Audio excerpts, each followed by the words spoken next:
Okay, I think we're set. Good evening, everyone. Thanks for joining this event in the American Inspiration Author Series.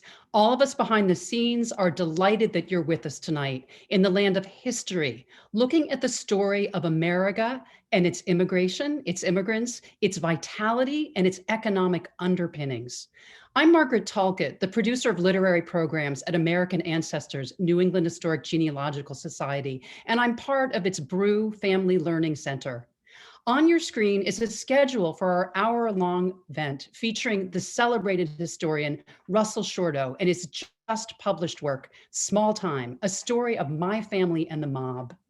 Many of you have attended our virtual events before, but for new folks, a few housekeeping items. We are in a Zoom webinar format, which means that your microphone is muted and your video is off. While we cannot take your comments or questions in the chat box, we will share some relevant links there. We do want to hear from you though, especially if you have a question for the author. You can place those in the Q&A box at the bottom of your screen.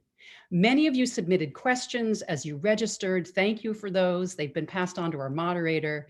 If you think of others, please do enter them into the Q&A and we will cover as many as possible. Tonight's talk is being recorded by my colleagues here at American Ancestors New England Historic Genealogical Society. The video will be published on our website in the days ahead, and we will share those links in the chat tonight, that and all sorts of other links. And please know, if you like what you hear tonight, signed copies of Smalltime can be purchased through our partners, our loyal partners, at Porter Square Books in Cambridge, Massachusetts. You'll see on the screen right now the coupon code AMINSP20. It's also being placed in the chat. Do write it down. And if you use that as you order online, they'll waive the shipping fee for media mail. Even better, as I said, the hardcover book comes with a signed bookplate in it, Russell's signature. So you will have your own very own signed copy.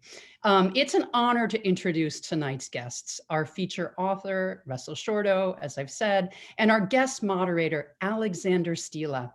It's been a real pleasure getting to know these gentlemen just a bit over the past weeks as we prepared for you this evening. I've enjoyed gaining their insights on the Italian-American experience, which they are both truly experts in. So here's the official bio. Russell Shorto is the best-selling author of The Island at the Center of the World, Amsterdam, and Revolution Song. He is a contributing writer at the New York Times Magazine. Less officially, many of us agree that Shorto's historical work about old Dutch New York has been truly brilliant. The Island of the Center of the World is many of ours absolutely favorite books ever. Also, you should know that Smalltime is as loved by many. It's been heralded by nearly every major press outlet in the United States, from NPR to USA Today, Newsweek to the New York Times. It's also gained the support of, among others, fellow Italian-American Francis Ford Coppola. And what could be better than having the director and co-screenwriter of the Godfather movie series applauding your book about family in the mob? That's, that's the living end, the best. Second to that, another very good thing about tonight is our moderator's involvement. Alexander Stila, and this is the official bio, is a professor at Columbia Journalism School and the prize-winning author of numerous acclaimed books focused on Italy, as well as his memoir, The Force of Things. Unofficially, he's been called a specialist on the mob and Italian politics, but he can tell us more about that when he joins Russell on screen in a bit. For now, though, why don't we hear from our feature author? Russell has some wonderful photos to share at the end of his talk from the golden years of Frank Sinatra, that Italian-American hero. And if you like mystery or government records or news clips, he also has some of those images to share. Russell, over to you and welcome this evening. We are very glad that you're here. Thank you very much, Margaret, for a very generous introduction. And thank you to American Ancestors. And thank you all very much for tuning in from home tonight. And I want to especially thank Alexander Stila for agreeing to join me in a conversation. So I'll talk for a little bit about to kind of orient you in this book and how I came to work on it. And then, as Margaret said, I will liven it up just by showing you a few images that relate to the subject. And then we'll get into, Alexander and I will get into a bit of a conversation, and then we'll have some time for questions. As Margaret said, I write history. That's what I do. I write narrative history. The Island at the Center of the World is a book about the Dutch founding of what became New York. So that's the 1600s is the period I was writing about. I wrote a book, A History of Amsterdam, so starting in the Middle Ages and really focusing on its golden age. My last book before this one was called Revolution Song, and it was a story about the American Revolution. What I did is I took 6 people's lives, 6 people from very different backgrounds who lived through the period of the Revolution, and I wove their stories together. You will take from this, as I did until I started working on the current book, that I write history that's set way back and that isn't directly related to me. And I was pretty content with that, I thought. How I came to this subject, I always knew, you know how it is that when you're a kid, there are things in your family that people don't talk about, and you learn that people don't talk about it, and yet as a kid you find out what that is. You know what it is. So I always knew that my grandfather was a mob boss in town of some sort. What exactly that meant, what it entailed, I didn't know. But it was, and I took that in, and I also took in that we don't really talk about that. And I took that, I was an obedient son.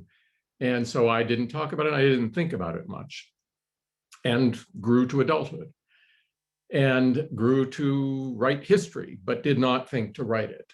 And then one day, I was, several years ago, I was home visiting my parents for Christmas. And home is the town of Johnstown, Pennsylvania, which is a steel town in the southwestern part of the state, about 2 hours from Pittsburgh. I was home visiting, and it was a day or so after Christmas, and a group of us were sitting around, and somebody said, "Hey, Frankie's in town, let's go see him." And I said, "Who's Frankie?" And I'd forgotten that I'd met him once or twice in the past. Frank Filia is my mother's cousin. So the man who I'm talking about, my grandfather, who I ended up writing the book about, is my father's father. My mother's cousin, I later learned, had worked for my grandfather. He was a numbers runner, and he worked in a pool hall. And he was also a musician. And so he worked there until he was almost 20, and then he moved to Las Vegas. And he spent his whole career in Las Vegas, and he worked in a lounge, and he played stand-up bass and sang "Fly Me to the Moon" and "My Funny Valentine" and songs like that. So he had retired and moved back to town, and he was now playing in a little combo at a club. So a group of us went down to the combo to hear him play.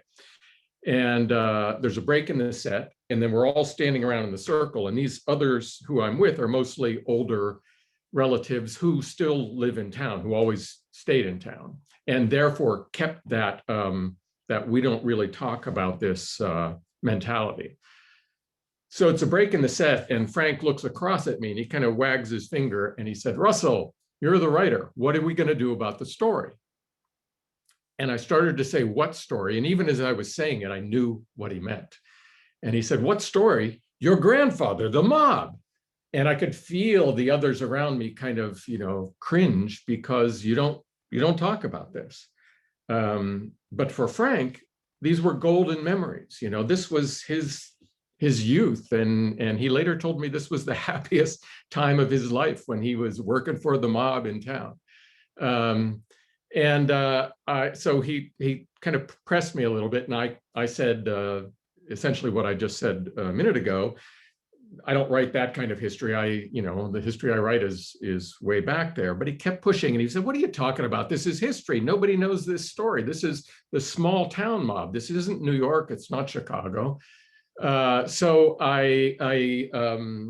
kept pushing, and I pushed back and said, "Thanks a lot, but I'm not interested." And he said, "Well, if you get interested, give me a call." I was living in Amsterdam at the time, and it stayed with me. And it was over the course of a year or two.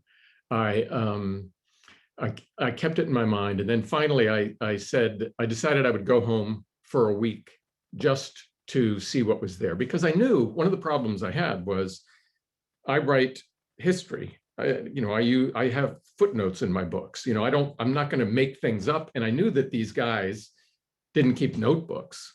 So what was I going to base this on? So I decided, all right, I would see what was possible. Went back for a week, called up Frank, and he said, "Meet me at my hangout." His hangout is Panera Bread, still is. And so I met him, and I thought we were going to, I turned on my recorder, and I thought, he's going to tell me some stories. And after a little while, another little old guy comes up, and another one, and then another one. Soon there were about 8 guys around us, and they're all kind of leaning on their canes and things. And 4 hours later, I hit stop on the recorder, and I said to myself, okay, this is something. It's interesting to me. It's rich, but I was still not convinced, because these are stories of people who were remembering things 50, 60, 70 years ago. I just wasn't sure that was good enough. So slowly then, what I ended up doing was doing the kind of work I normally do, doing archival work and stitching, seeing what I could, if I could produce a kind of foundational layer that I could put together with these stories and test these stories against. So that's what I did. And that's how I began working on this book. And I'll, if I could see the first slide, Tricia,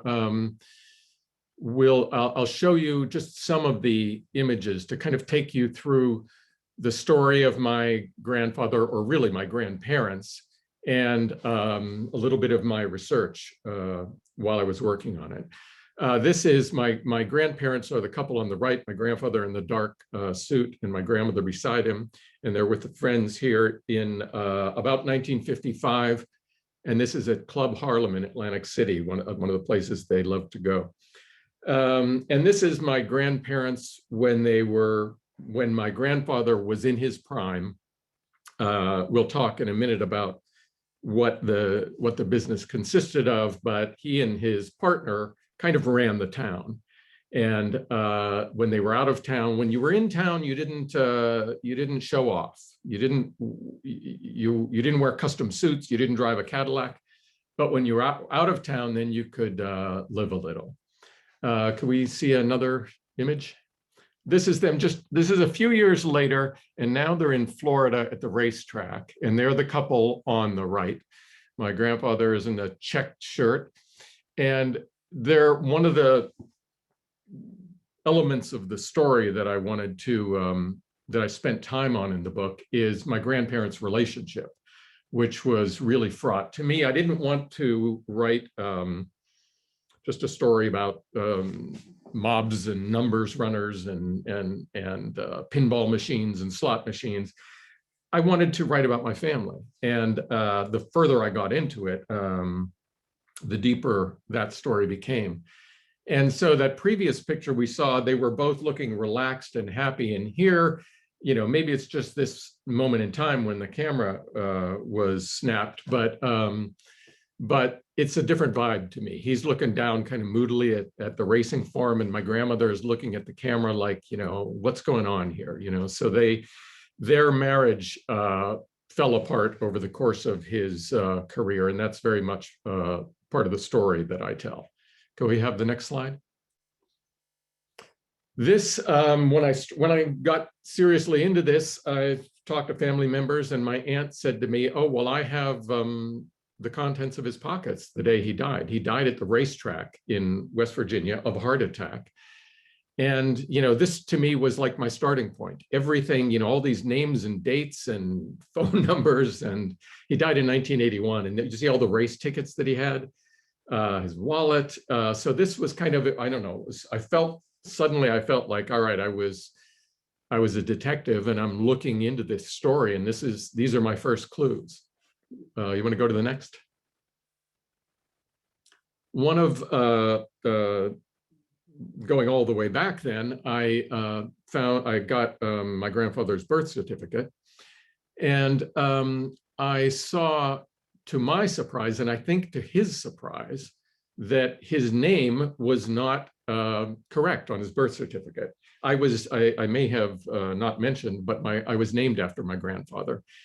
His name originally, the name his parents spoke to him, was Rosario Shorto, a Sicilian name. They were Sicilian immigrants. And but they quickly called themselves Shorto. They Americanized the name. And they Americanized his name to Russell Shorto. But if you can see on there under full name, it says Ross Short, and then it's crossed out. If you go to the next slide, here you see that I think that this copy of the birth certificate that he saw, this was the first time he was seeing his birth certificate. That was in 1942. It was stamped. And he then filed a certificate to correct it. And you see he corrects his name from Ross Short to Russell Shorto. And he corrected his father's name from Tony Short to Tony Shorto. In fact, his father was born Antonino Shorto. But this is the kind of archival work that I really love to do, because you look at a document and you think, okay, how much information is there on this? But the more you stare at it, the more things like this, stories like you can almost unpack a whole story. It was 1942 when he ordered this copy, and I am pretty sure that he needed a copy of his birth certificate through the process of trying to get out of going into military service. The next image. This is one of his indictments. My father and I my father became my assistant in research into his father. And we did a very memorable and definitely non-standard father-son trip to the county courthouse as part of our research, where we officially requested and received a large stack of his arrest warrants. So this is one. If you want to go to the next slide, you can see on there, it says, gaming and gambling devices unlawfully possessed, maintained, and set up in the car or person of Russell Shorto. So this was the first time he was arrested. It's 1941. There was a whole slew of arrests, and then they just stopped. And they stopped once he and his partner were kind of in control of things. We'll quickly go through the next few slides here. At the center of the story was the murder of a bookie who worked for my grandfather, on and off. And the on and off is, I think, part of the complication there of why he may have been murdered. The murder was never solved. And I came to feel that I started with the notion, once I discovered that there was a murder right in the center of it, I thought, well, this is convenient if you're writing about the mob to have a murder right in the middle of your story. But as time went by, I came to appreciate that this murder really brought about the beginning of the end of the operation, of the mob operation in my hometown. I think I have a couple more slides here just showing other, he was murdered in February of 1960, and the body was found in April. So over that period of weeks, the town is progressively becoming more alarmed at this situation. You can move on to the next. That's just one more, and I can't remember if we have any more slides or if we're done here. This is his. I had access to the police archives in town, And this is just a police report listing him and his operations. Do we have more after this? That was it. Okay, so I wanted to give you a sense there, just a little visual overview of the terrain, the story, and a little bit of a documentary sense of the kind of work that was involved. As I say, two levels. One level is I did somewhere north of 250 hours of interviews with people in town, and then tried to match that up against documentary evidence. I think at this point then, I would like to bring Alexander Stila onto the stage with me, and I look forward to a conversation. Mhm. Hello, Sandra. Hi. Hi, everyone. So I wanted to connect a little bit the story you tell in this book to some larger historical forces that come into play. This is also a story of Italian American immigration. Actually, one of the questions that someone submitted was whether you had gone to Sicily to do part of that research. So you might want to, I want to fold that question into mine. But this is an interesting story of immigration, and a somewhat unusual one. Your own grandparents' story, how they got together and ended up in Johnstown, is quite interesting. I wonder if you could just sort of tell us a bit about that. Yeah, my great grandparents on my father's side were both from the same small town in Sicily called San Pierniceto. I don't know if you've ever been there. It's in the hills above Messina. And I did go there to do research. And in fact, the town historian, a man named Mario Italiano, was nice enough. He found for me the house that my great grandfather was born in, which looks like it was built in about 1500. And it's all just a ruin at the edge of town now. And traced the family, the Shortos, back into the 1700s. And so that was I always say from when doing historical research, getting a sense of place is vitally important, something that most of us can't do these days, but and doing that helps to, I'm glad you asked about knitting this small story to larger events, because that's what I tried to do somewhat in the book. And that's what I really felt viscerally in the course of working on the book and writing it and being in Sicily. And then doing my own research into Italian immigration in that period. There were somewhere around 4 million Southern Italians who immigrated to the United States in the late 19th and early 20th century. It's just this massive wave, and they were part of that. And so much of this, my personal story, is simply the story of Italian American immigration. It's also in many ways simply the story of immigration. You've got first this, America wants these workers. That's why they were here, because American companies, plantation owners and coal mines put out the word in places like Messina for people advertising for workers. So they come, and then you have American discrimination, and they're just very often brutally discriminated against. And that played out in this case with Italian Americans, and we've seen it play out in many different times with many different nationalities in the country. Well, plus there's the incredible story of your great grandfather. One tends to think of these immigrants as sort of somewhat hapless, hardworking folk that go and then lend their back to labor. But your great grandfather did something unbelievably unusual. He moves, and instead of sending for his wife, he sends for this young woman that's been living in his house, and it's sort of scandalous in a way.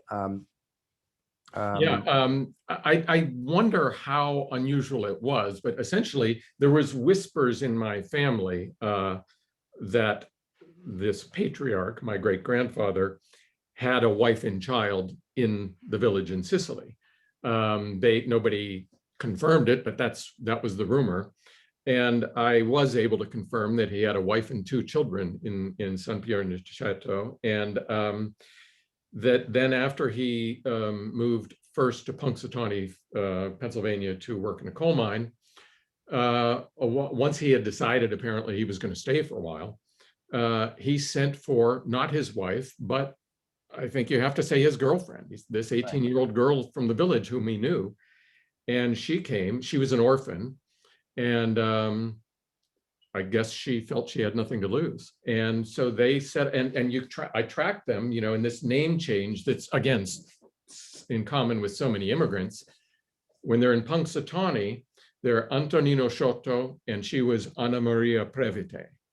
And then eventually they made a move to Johnstown. And when they show up in Johnstown in the records, they become Tony and Mary Shorto. So it's, I wonder how unusual it was for these guys to, take on a new identity and, a new family. And he went, my great-grandfather went back and forth a number of times to Sicily. Obviously, for one reason, because he had a family there. Yeah. Well, it was quite common that in these towns where you had all of these wives who'd been abandoned by husbands who'd gone to the New World, that suddenly miraculously produced children. And everybody kind of knew it. So they were both devout Catholics, but meanwhile, there were these illegitimate children that were just kind of popping up. And I wonder whether that also somehow influences your story, in that your grandfather is somebody who's constantly living a double life. Your great-grandfather, in effect, lived a double life. Another interesting moment for me in the book is the light it sheds on prohibition and anti-immigrant sentiment behind prohibition, which I hadn't understood before reading your book. I wonder if you could sort of talk about that moment in the book. Yeah, I hadn't understood that either. That period, the 1920s, was a lot like the 2020s in the sense that there were this wave of anti-immigrant sentiment, and prohibition, as we all know, comes into being at the same time. And I used to think that prohibition was, a group of these kind of righteous church ladies who don't want their menfolk to go off to the tavern on the corner and get drunk every night. It was that, but it was also, there were elements of it that were related to immigration, because people were up in arms. This is also in the 1920s, you have the return of the Ku Klux Klan. The Klan, of course, came into being after the Civil War, and it was focused on Blacks. In the 1920s, it's focused on Catholics, Catholic immigrants, and that meant to some extent Irish and Italian. And they were seen as this terrible threat to American values, and American values were interpreted as not just white, but Protestant. And so prohibition is aimed in part at such groups because it was thought that these immigrants, cultures are tied to alcohol. The Irish have their whiskey, the Italians have their wine, and it was aimed at elites in the cities.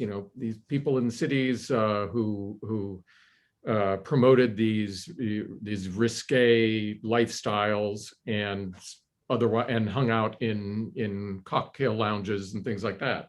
So there was this strange anti-immigrant sense in which anti-immigrant fervor is woven around the mystique and the fear over alcohol. And then, of course, it flips around, because at the same time, you've got these Southern Italian immigrants who are very much discriminated against and told what they can and can't do. And now we're moving into the next generation, my grandfather's generation. So he and his siblings are born and raised in America. And they have this notion that they go to American schools. They're taught to admire George Washington and Henry Ford and the great the robber barons of the time.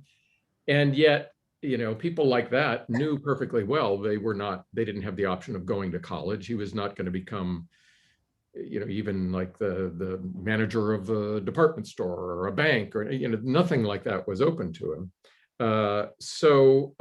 And yet here was this great opportunity in Prohibition. The whole country wanted to drink, but every business that had come about in order to produce alcohol was suddenly out of business. So these people then, at sort of neighborhood by neighborhood, became they created an industry, and they did it, I think, in many ways. I mean, it's remarkable the extent to which the mob in America in those days, it's people, the people who were coming up in it, admired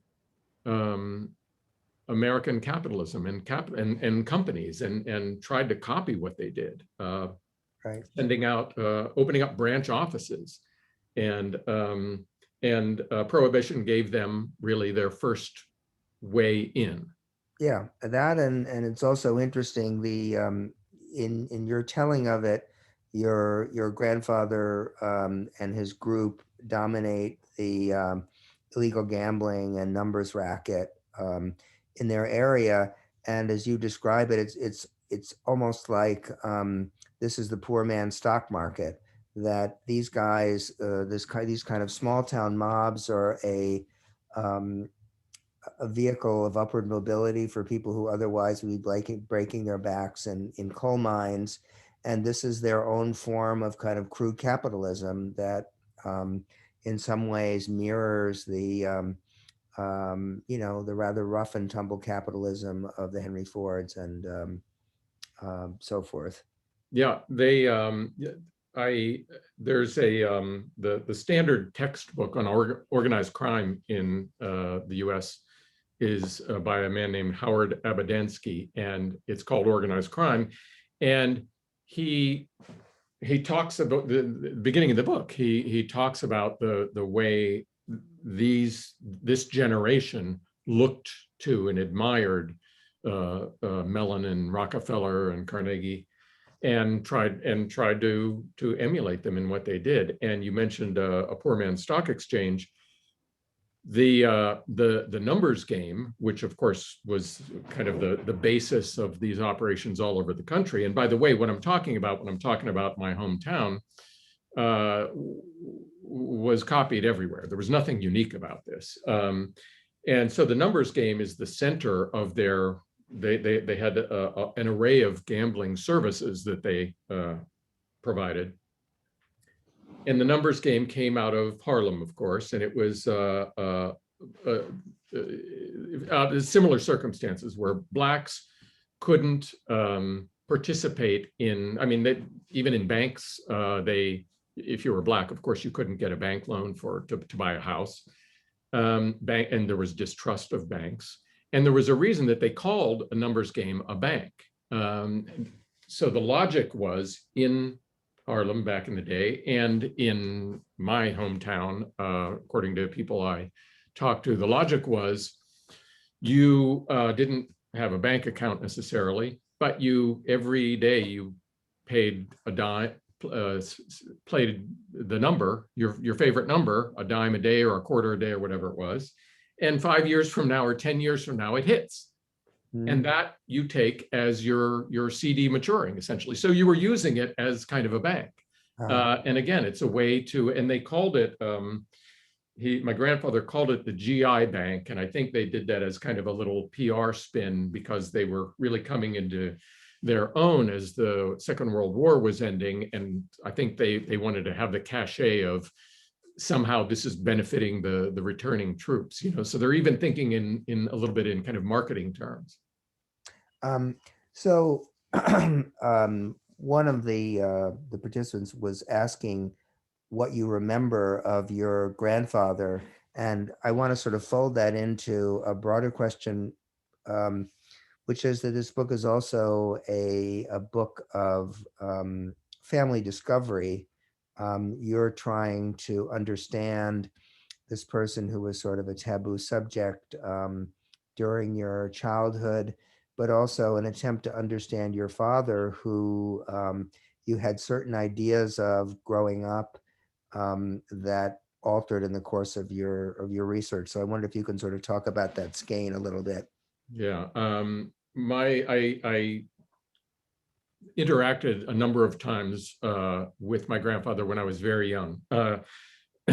One of the stories, one part of his story is that he was progressively a worse and worse drinker. And he was kind of a binge drinker who would go on these long benders. And he was a kind of ferocious womanizer who sired children with different women in town. And I think it was that activity rather than, I think my family could have lived with him, running gambling operations. But that kind of activity was too much. And that is where the scars were left. So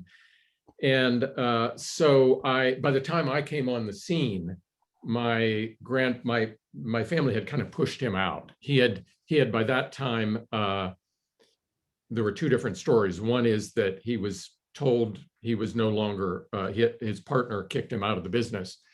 But the other story is that he voluntarily said he couldn't hack it anymore because of his drinking. So he was out of that business, and he was out of the family. My grandmother had kicked him out of the house. So I had several encounters with him, but they were very kind of distant. And what I came to realized that I was interested in was my father's relationship with my grandfather. He was his eldest son. I was my father's eldest son. And I started to see, as I got further into this, that it was this chain of generational chain of Italian-American males and how they related to each other. And I think it was probably pretty late in the day before I kind of connected that all the way back to Sicily, to this immigration, and saw the extent to which one family, and I would say this is true for, it's hardly unique. I guess what I'm saying is you begin to understand yourself, different layers about yourself when you do this kind of work. And so the fact that my father, who was like 80 years old at the time, was willing to work with me to do this research. And a lot of the time the research meant him calling up somebody else in town, some other 80-year-old guy, and saying, we're going to come over and talk about the old days. And so there was another little piece of the puzzle. The fact that he was willing to do that work with me meant, I think, although we didn't really talk about it in those terms, that he was interested in doing that kind of work at another level. In other words, it wasn't just a history project we were doing. It was more to do with who we, not to be too trite, but who we were. Mm-hmm. Well, in fact, you ended up, you grew up with one story about your father's relationship to the mob and stumbled on another, or I wonder if you can sort of talk about that. And one of the audience asked whether your parents created a kind of wall of respectability between you and the mob. Yeah, the story that I grew up with was that my grandfather had wanted his son, his oldest son, to come into the business, to take a position in the business with him, but that my father had refused. And the way I took that was that, he did this for us. He was keeping his family, he was building a wall between us and that activity. After spending a lot of time with these, the old boys who were part of things, part of my grandfather's world, I realized that that wasn't true at all. In fact, it was pretty much the opposite of what was true. My father desperately wanted in and felt, I think, that he deserved to be, that was his natural place. But his father wouldn't let him. And the center of their operation was a place called City Cigar, which was 2 doors from City Hall. And there was a cigar store in front and a pool hall behind it. And then they had offices upstairs. And my dad, as a teenager, would go and hang out there. And if his father caught him there, he would beat him. I mean, really beat him. And apparently that was his way of trying to protect him. And I think this goes back to the generational thing. I'm surmising here, but I wonder if my grandfather's reasoning wasn't, when he was a kid growing up, we skipped over it, but when he was a kid, he was trained in gambling, and he became kind of a master cheat at cards and dice by neighborhood guys. And he was then at the same time selling moonshine on the streets during Prohibition. So I wonder if he didn't feel he had no choice. But now it's the 1950s, and his son does have a choice. So he, my grandfather, isn't going to let his son fall into this when he doesn't have to. Right. And at the very end of the book, I hope I'm not giving anything away, but I don't think it will diminish the pleasure of reading the book. One of your characters says, "Well, you got good genes, kid." This was an old pal of your grandfather. What do you think you've taken from? It's a complicated inheritance. Do you end up sort of feeling like this research connected you to something in yourself that you perhaps hadn't appreciated, that you feel differently about, whatever that inheritance is, or that you end up feeling that was them, I'm me, I got, I was fortunate to grow up with a different set of options than my grandfather or father did, and so I became a different person? I think most of us kind of do both of those things. I think most of us look back and see connections and try to see, okay, this maybe explains to some extent who I am and the reason I do things or what my flaws are. And at the same time, you want to say, the hell with that. I'm my own person, and I can push all that aside. Maybe I've become, since working on this book, I've become a big fan of doing family history. And I think it's a potentially harrowing experience, but I also think that it's incredibly rewarding. And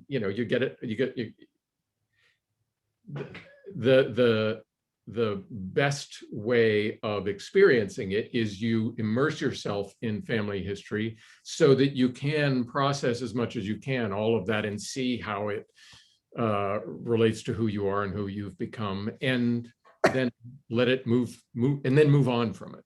Mm-hmm. Some in the audience were curious about how your book was received by your family, whether it made waves among some of your family members, how different people reacted to the public kind of airing of what had been kind of dirty laundry. Yeah, a number of people in my family worked with me on it. My father did. One of my daughters and one of my stepsons transcribed interviews for me throughout. Both of my daughters did other kinds of historical digging for me. So they were kind of involved there. And for the most part, I come from a big, warm Italian American family that my dad's mantra was, "You're only as sick as your secrets." And most of them felt like, I talked to everybody, of course, about this, and most of them were on board with it. There were some who are not, and the book has only been out a month, so we'll see. This is an ongoing. The best case, again, is that it's something that they work through too, and move on from. Mm-hmm. Someone wanted to know what the relationship was between your town's sort of small town mob and the larger mob in the bigger cities. Yeah, they did kind of seem to work like on a corporate model. And in the case of my family, there was a guy who grew up in the Philly mob, And as this enterprise was expanding, he was kind of given the franchise of Johnstown to open the franchise there. And so he moved to Johnstown. He met a woman who was actually my grandfather's sister. So they became brothers-in-law, and together then my grandfather was kind of the homegrown figure who had grown up in this, and that's how they kind of joined forces. And so there you have, Philadelphia and Johnstown connected, and they then had a relationship with Pittsburgh, which is the nearest big city. So there was those kind of connections between things. I think overall the difference, a couple of differences between small town mobs and the same thing in the big cities. There was much less violence. I think that is partly to do with the fact that a small town couldn't tolerate it. They did what they did in the open. Everybody who I interviewed who was over a certain age in town, they didn't have to have been, they weren't necessarily connected to it, but they were all connected to it because everybody played the numbers. Everybody who knew who they were. Everybody knew that City Cigar was their operation, the center of it, and what other businesses they owned. And in a small town, if you started gunning people down, then that would bring, the authorities would have to come in and break things up. So I think the level of violence is probably the biggest difference. Some participants put in questions. They're interested in researching their own families that had mob connections and were wondering whether you had any useful advice for them, whether they're looking at Kansas City, Cleveland, what have you. First of all, I started an online course called tellyourfamilystory.com, so you can sign on with that. But specifically mob related, you could probably answer this perhaps better than I can. The local police archives, as I said, your county courthouse, your county records. I filed FBI Freedom of Information Act requests. If your ancestor was prominent enough to have an FBI file on him, then that's one route. The other route is to find the figure in your town for whom there was an FBI file, and ask for those records. And it'll be a mountain of material. It may take you years to get it, but it'll be a mountain of material. And then what you do is start wading through that, and you can find, if your ancestor was involved, then likely that's where you'll find the evidence for it. But you may have thoughts on that as well. No, I mean, all the research I did on mafia stuff was over in Italy, so I have a better idea of what the sources there are. One participant wanted to know if you had a favorite secret that you discovered in the course of your research. Favorite secret. The thing that really threw me is what you brought up, the fact that I grew up with my whole life with this story that my father was this valiant, knight protecting us from the dark side. And here, as a middle-aged man, I learned that, and I confronted him about this. Finally, it took me a long time, but I finally confronted him with this and said, apparently you really wanted in, and what you told us was completely opposite. And he basically said, yeah, that's true, and it's bewildering to have something as basic to your upbringing as that kind of flipped on you. But in a way, that's why you do family history. You don't go in it to have your comforting stories confirmed. Usually what you find is, and I've learned this from students who are doing family history, you find that there was stories that were packaged, the stories that you live with about your family and its past were packaged for a child. And if you want to do family history, you're going to approach it as a grown-up, and you're going to be ready for those stories to turn out differently, to be much more complicated. Right.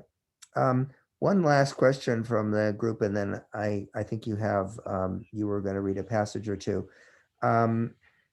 Someone wanted to know what the relationship was, if you know, your family's background were Sicilian, but of course, Italian American immigrants were from various regions, many of them Southern Italian, but not only. Do you have any sense of how these Sicilians that you are connected to and that you got to know related to the wider Italian American immigration? Yeah, that's I didn't go into it terribly far, except in my own immediate family. Little Joe, who came from Philadelphia, he was born in Naples. Mhm. My grandfather was from Sicily.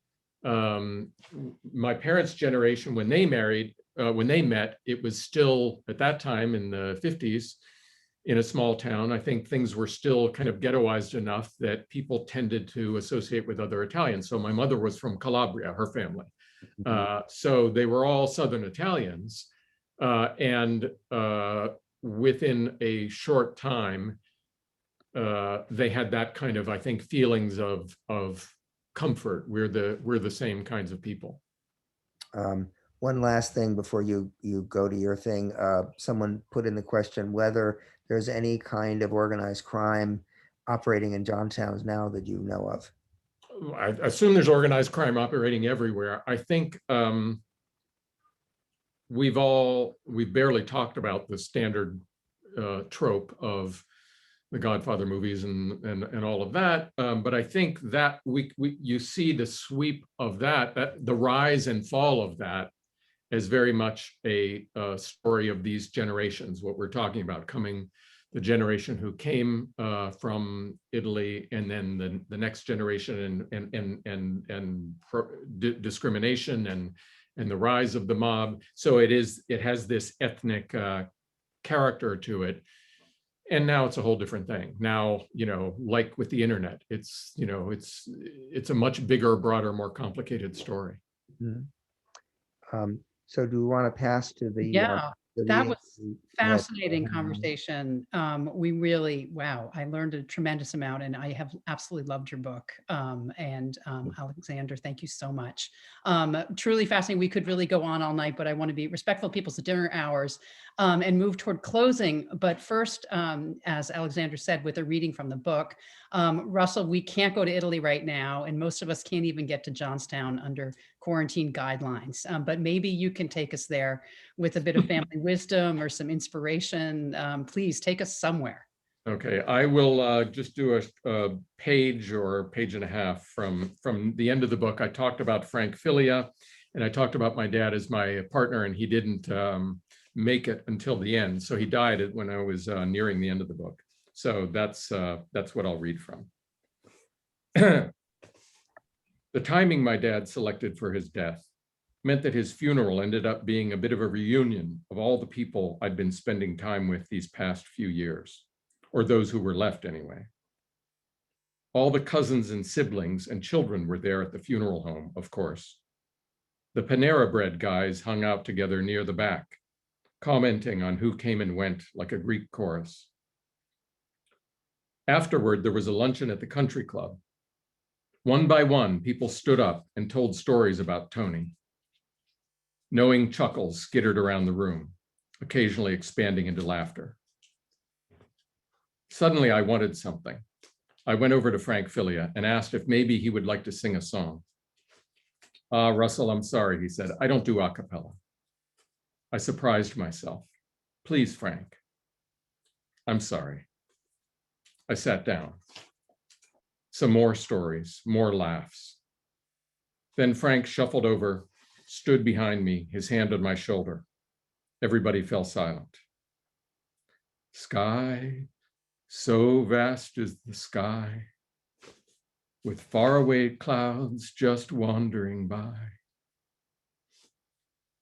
Almost in a whisper, he gave us the song he'd sung a while back at the Holiday Inn, Tony's favorite, the moody, brooding, impressionistic melody that my dad, channeling Sinatra, would intone for my mother in the car when they took their children for a Sunday drive.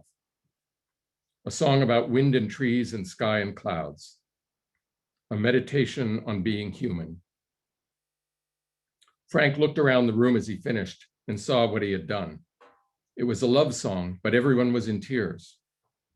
And just like that, he switched gears, broke into C'è la luna mezzo mare, the song Italian Americans sing at weddings, with a bouncing beat that pretty much compels you to clap along idiotically, making you feel like you're a peasant on some vine-covered hillside.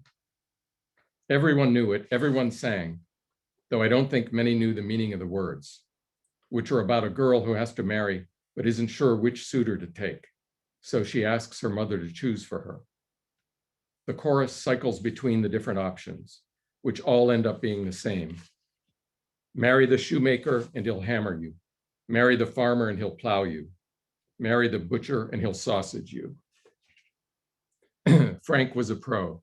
At the end, everyone was laughing, exhaling, letting go of something.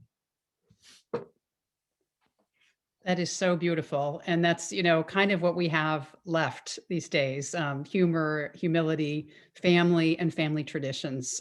Russell, thank you so much. Your writing, you are a narrative master, as it's said all over the press. Your book is really spectacular. So thank you. Thank you again, Margaret, for inviting me, and thank you all for being here. And thank you again, Alexander, for a wonderful conversation.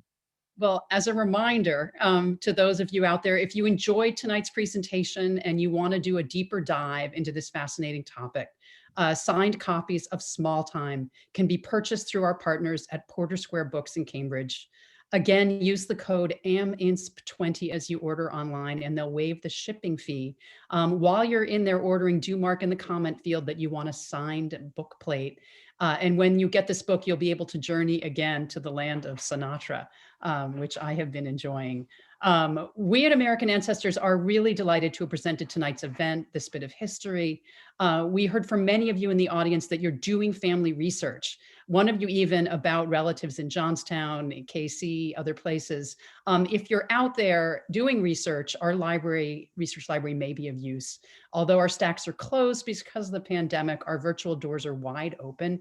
You can visit our digital archive of town and church records, diaries, journals, family books. For further intelligence, connect with one of our genealogists online at americanancestors.org. There you'll also find educational resources from the Brew Family Learning Center, including free upcoming events such as this one and videos of past author talks. Even in this pandemic, our mission is to educate, inspire, and connect. Driven by this love of history, we are also moving forward with a bunch of other American stories. On March 16th, we're hosting a special educational panel, a course on the topic of recreating place, exploring how best to present and research historic times and locations. Our three expert panelists are author Christina Schwartz, best known for her #1 New York Times bestseller, Drowning Ruth, which was set in Wisconsin. Former museum director Elliot Bostwick Davis, who created the Boston's Museum of Fine Arts Arts of America wing, and Kyle Hurst, senior genealogist of Newbury Street Press, who travels often for her research. Their conversations and course materials will provide great insight for writers, family historians, museum goers, and culturally curious travelers. On March 23rd, we're welcoming 2 Pulitzer Prize winning historians. First, John Madison, known for his acclaimed books about Louisa May Alcott and Margaret Fuller. The evening moderator, Debbie Applegate, was awarded the Pulitzer for her biography of Henry Ward Beecher. They'll be discussing Madison's new work, A Worse Place Than Hell, How the Civil War Battle of Fredericksburg Changed a Nation. And on April 8, we're welcoming jewelry lover and expert Stelline Volandes with her gorgeously illustrated book, Jewels That Made History, 100 Stones, Myths, and Legends. She'll be in dialogue with our very own Kurt DiCamillo, who is curator of special collections at NEHGS. Registration for all these events is now open. The book talks are, of course, free of charge. We hope you'll join us again in this Zoom land. Until then, many, many thanks to you, Russell, and many thanks, Alexander, for your inspirational insight tonight. We wish all of you at home a great evening, and good night from us in New York City, in Boston, and in the hills of Maryland. It was a really great night. And gentlemen, thank you. Thank you to all out there. Thank you. Bye-bye.